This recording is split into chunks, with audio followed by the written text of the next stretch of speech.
Welcome to Penrose Learning, where we make understanding easy. You start by confirming prerequisites. Update Kali and ensure you have sudo access and network. Run sudo apt update and sudo apt upgrade y. This brings system packages current.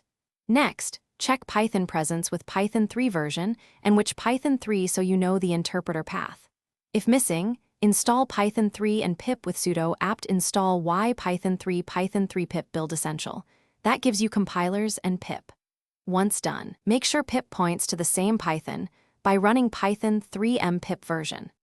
You create an isolated environment to avoid system conflicts. Python 3m venv myenv and then source myenv /bin/activate.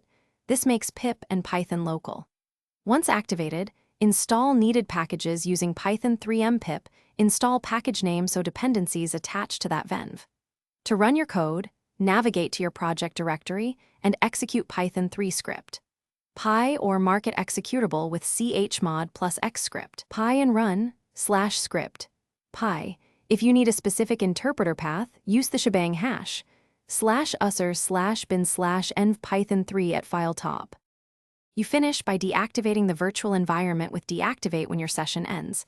This prevents accidental global installs.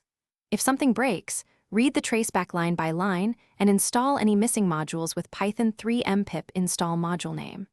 For compilation or wheel errors, make sure development headers exist. Sudo apt install y Python 3dev libsildev libvdev build essential. These solve most build failures. If binaries still fail, verify which Python 3 is used with which Python 3 and repeat environment creation.